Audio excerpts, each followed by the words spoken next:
Additional ಆದ್ರೆ ಆಚೆನೆ ಕೊಡೋಣ ಬನ್ನಿ, ಇಲ್ಲಿ ಬೇಡ. ಭಾಸ್ಕರ್ಜಿ ಅಡಿಷನಲ್ ಆದ್ರೆ ಆಚೆನೆ ಕೊಡೋಣ. ಕಾಲೇಜ್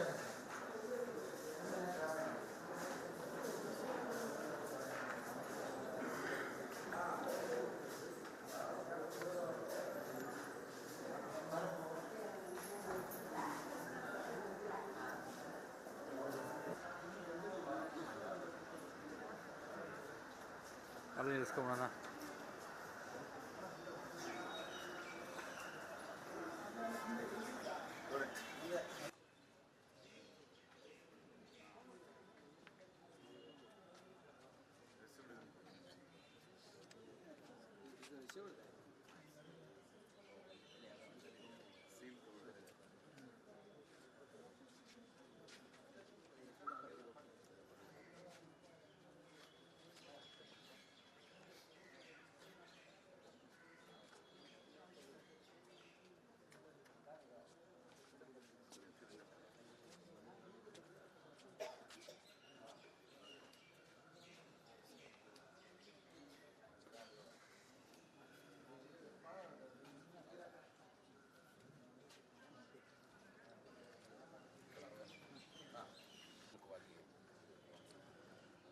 ನೋಡಿ, ಒಂದು ವಕ್ಫ್ ಬೋರ್ಡಿನ ಮಿನಿಸ್ಟರ್ಗೆ ನಾವು ಕೊಡಕ್ಕೆ ಬಂದಿದ್ದಿದ್ದು.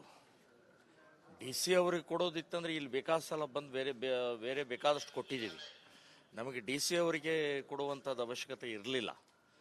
ಆದರೆ ಇವತ್ತು ಸರ್ಕಾರ ಯಾವ ರೀತಿಯ ದಾರಿ ತಪ್ಪಿಸ್ತಾ ಇದೆ ಮತ್ತು ನಮ್ಮ ಧ್ವನಿಯನ್ನು ಹೇಗೆ ಅಡಗಿಸ್ತಾ ಇದೆ ಅಂತನ್ನೋದಕ್ಕೆ ಇದೊಂದು ಉದಾಹರಣೆ.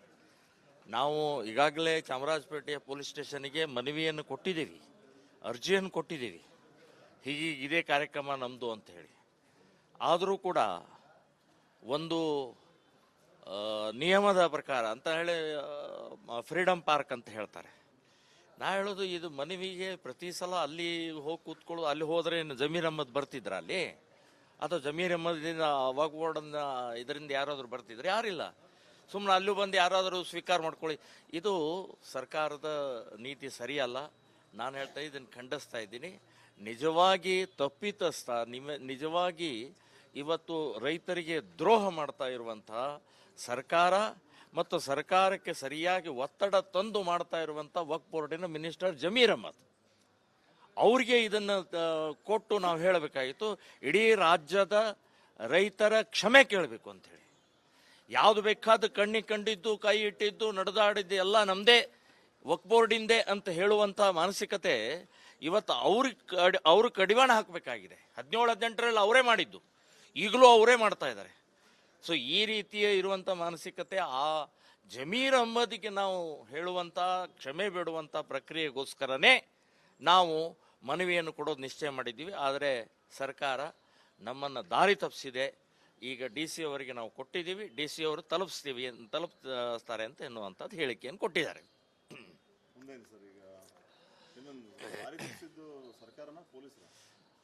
ಪೊಲೀಸರಂದ್ರೆ ಸರ್ಕಾರನೇ ಅವರು ಸರ್. ಮೇಲಿನ ಅವ್ರು ಹೇಳಿರ್ತಾರೆ, ಮೇಲಿನವ್ರು ಹೇಳಿರ್ತಾರೆ, ಈ ಅಲ್ಲಿ ಜಮೀರ್ ಕಡೆ ಕರ್ಕೊಂಡು ಹೋಗ್ಬೇಡ್ರಿ ಅಂತ ಹೇಳಿರ್ತಾರೆ. ಈ ರೀತಿ ದಾರಿ ತಪ್ಪಿಸುವಂತ ಕೆಲಸ ಕಾಂಗ್ರೆಸ್ ಯಾವಾಗಲೂ ಹಿಂದೂ ವಿರೋಧಿ ಸರ್ಕಾರ, ಮುಸ್ಲಿಂ ತುಷ್ಟೀಕರಣ ಸರ್ಕಾರ, ಇಸ್ಲಾಂ ಮಾಡಕ್ ಹೊರಟಿದೆ ಇದು ಕಾಂಗ್ರೆಸ್. ಇಡೀ ದೇಶವನ್ನು ಇನ್ನೊಂದು ಪಾಕಿಸ್ತಾನ ಮಾಡಕ್ ಹೊರಟಿದ್ದಾರೆ ಇವರು. ಬರೇ ತಮ್ಮ ಅಧಿಕಾರಕ್ಕಾಗಿ ತಾವಷ್ಟೇ ಅಲ್ಲ, ಇಡೀ ದೇಶವನ್ನೇ ಮಾರಾಟ ಮಾಡುವಂತ ನೀಚ ನಿರ್ಲಜ್ಜ ಕಾಂಗ್ರೆಸ್ ಸರ್ಕಾರ ಅಂತ ಅನ್ನುವಂಥದ್ದು ಹೇಳ್ತಾನೆ ನಾನು. ಸೊ ಈ ರೀತಿಯ ಪ್ರತಿಭಟನೆಕಾರರ, ರೈತರ ಧ್ವನಿಯಾಗಿ ಬಂದಂಥವ್ರನ್ನ, ರೈತರ ಧ್ವನಿಯನ್ನು ಬಂದ್ ಮಾಡಬಾರ್ದು ನೀವು. ಅವ್ರು ಏನಿದೆ, ಅವ್ರ ಇಚ್ಛೆ ಏನಿದೆ, ಅವರು ಅದನ್ನು ತಲುಪಿಸುವಂತ ಪ್ರಕ್ರಿಯೆ ಆಗ್ಬೇಕಲ್ಲ, ಅದು ಆಗ್ತಾ ಇಲ್ಲ. ನೇರವಾಗಿ ಮಾನ್ಯ ಮುಖ್ಯಮಂತ್ರಿಗಳು ಲೆಟರ್ ಹಿಡ್ಕೊಂಡೆ ಇಡೀ ರಾಜ್ಯ ತುಂಬ ಪ್ರವಾಸ ಮಾಡಿದ್ದಾರೆ. ಮಾನ್ಯ ಸಿದ್ದರಾಮಯ್ಯನವರೇ ನಿಮ್ಮ ಲೆಟರ್ ಹಿಡ್ಕೊಂಡೇ ಪ್ರವಾಸ ಮಾಡಿದ್ದಾರೆ, ನಿಮ್ಮ ಹೆಸರು ಹೇಳ್ಕೊಂಡೇ ಪ್ರವಾಸ ಮಾಡಿದ್ದಾರೆ, ನಿಮ್ಮ ಹೆಸರು ಹೇಳ್ಕೊಂಡೇ ವಕ್ಫ್ ಬೋರ್ಡ್ಗೆ ಸೇರಿಸಿದ್ದಾರೆ, ನಿಮ್ಮ ಹೆಸರು ಹೇಳ್ಕೊಂಡೇ ರೈತರನ್ನು ಒಕ್ಕಲೆಬ್ಬಿಸಿದ್ದಾರೆ.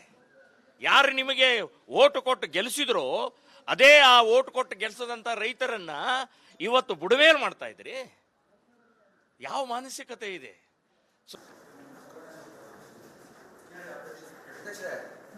ಅಡಿಷನಲ್ ಆದ್ರೆ ಆಚೆನೆ ಕೊಡೋಣ ಬನ್ನಿ, ಇಲ್ಲಿ ಬೇಡ. ಭಾಸ್ಕರ್ಜಿ ಅಡಿಷನಲ್ ಆದ್ರೆ ಆಚೆನೆ ಕೊಡೋಣ, ಕಾಲೇಜ್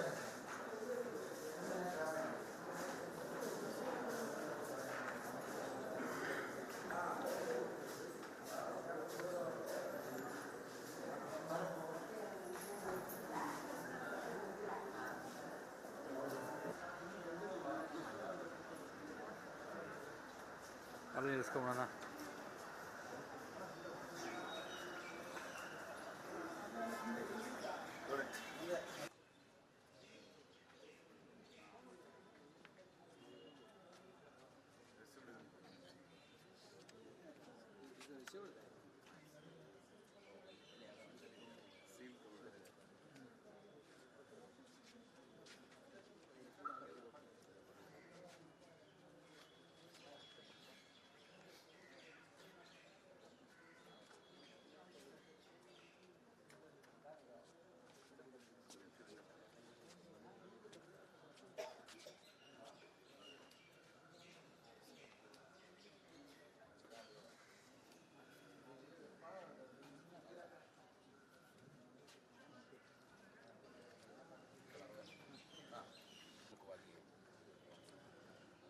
ನೋಡಿ, ಒಂದು ವಕ್ಫ್ ಬೋರ್ಡಿನ ಮಿನಿಸ್ಟರ್ಗೆ ನಾವು ಕೊಡಕ್ಕೆ ಬಂದಿದ್ದಿದ್ದು.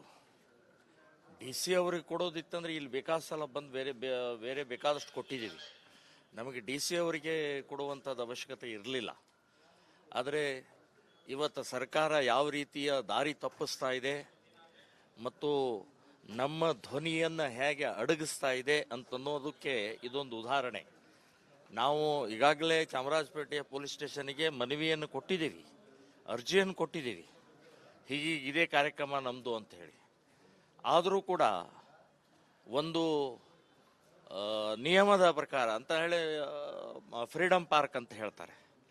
ನಾ ಹೇಳೋದು, ಇದು ಮನವಿಗೆ ಪ್ರತಿ ಸಲ ಅಲ್ಲಿ ಹೋಗಿ ಕೂತ್ಕೊಳ್ಳೋದು, ಅಲ್ಲಿ ಹೋದರೆ ಜಮೀರ್ ಅಹ್ಮದ್ ಬರ್ತಿದ್ರ ಅಲ್ಲಿ, ಅಥವಾ ಜಮೀರ್ ಅಹ್ಮದ್ದಿಂದ ವಕ್ಫ್ ಬೋರ್ಡಿನ ಇದರಿಂದ ಯಾರಾದರೂ ಬರ್ತಿದ್ರೆ? ಯಾರಿಲ್ಲ. ಸುಮ್ಮನೆ ಅಲ್ಲೂ ಬಂದು ಯಾರಾದರೂ ಸ್ವೀಕಾರ ಮಾಡ್ಕೊಳ್ಳಿ. ಇದು ಸರ್ಕಾರದ ನೀತಿ ಸರಿಯಲ್ಲ. ನಾನು ಹೇಳ್ತಾ ಇದನ್ನು ಖಂಡಿಸ್ತಾ ಇದ್ದೀನಿ. ನಿಜವಾಗಿ ತಪ್ಪಿತಸ್ಥ, ನಿಜವಾಗಿ ಇವತ್ತು ರೈತರಿಗೆ ದ್ರೋಹ ಮಾಡ್ತಾ ಇರುವಂತಹ ಸರ್ಕಾರ ಮತ್ತು ಸರ್ಕಾರಕ್ಕೆ ಸರಿಯಾಗಿ ಒತ್ತಡ ತಂದು ಮಾಡ್ತಾ ಇರುವಂಥ ವಕ್ಫ್ ಬೋರ್ಡಿನ ಮಿನಿಸ್ಟರ್ ಜಮೀರ್ ಅಹ್ಮದ್ ಅವ್ರಿಗೆ ಇದನ್ನು ಕೊಟ್ಟು ನಾವು ಹೇಳಬೇಕಾಗಿತ್ತು, ಇಡೀ ರಾಜ್ಯದ ರೈತರ ಕ್ಷಮೆ ಕೇಳಬೇಕು ಅಂತೇಳಿ. ಯಾವುದು ಬೇಕಾದ ಕಣ್ಣಿಗೆ ಕಂಡಿದ್ದು, ಕೈ ಇಟ್ಟಿದ್ದು, ನಡೆದಾಡಿದ್ದು ಎಲ್ಲ ನಮ್ಮದೇ, ವಕ್ಫ್ ಬೋರ್ಡಿಂದೇ ಅಂತ ಹೇಳುವಂಥ ಮಾನಸಿಕತೆ ಇವತ್ತು ಅವ್ರಿಗೆ ಕಡಿವಾಣ ಹಾಕಬೇಕಾಗಿದೆ. 17-18ರಲ್ಲಿ ಅವರೇ ಮಾಡಿದ್ದು, ಈಗಲೂ ಅವರೇ ಮಾಡ್ತಾ ಇದ್ದಾರೆ. ಸೊ ಈ ರೀತಿಯ ಇರುವಂಥ ಮಾನಸಿಕತೆ ಆ ಜಮೀರ್ ಅಹ್ಮದ್ಗೆ ನಾವು ಹೇಳುವಂಥ, ಕ್ಷಮೆ ಬೇಡುವಂಥ ಪ್ರಕ್ರಿಯೆಗೋಸ್ಕರನೇ ನಾವು ಮನವಿಯನ್ನು ಕೊಡೋದು ನಿಶ್ಚಯ ಮಾಡಿದ್ದೀವಿ. ಆದರೆ ಸರ್ಕಾರ ನಮ್ಮನ್ನು ದಾರಿ ತಪ್ಪಿಸಿದೆ. ಈಗ ಡಿ ಸಿ ಅವರಿಗೆ ನಾವು ಕೊಟ್ಟಿದ್ದೀವಿ, ಡಿ ಸಿ ಅವರು ತಲುಪಿಸ್ತಾರೆ ಅಂತ ಎನ್ನುವಂಥದ್ದು ಹೇಳಿಕೆಯನ್ನು ಕೊಟ್ಟಿದ್ದಾರೆ.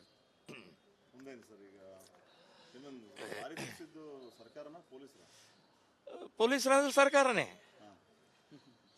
ಅವರು ಸರ್. ಮೇಲಿನ ಅವ್ರು ಹೇಳಿರ್ತಾರೆ, ಮೇಲಿನವ್ರು ಹೇಳಿರ್ತಾರೆ, ಈ ಅಲ್ಲಿ ಜಮೀರ್ ಕಡೆ ಕರ್ಕೊಂಡು ಹೋಗ್ಬೇಡ್ರಿ ಅಂತ ಹೇಳಿರ್ತಾರೆ.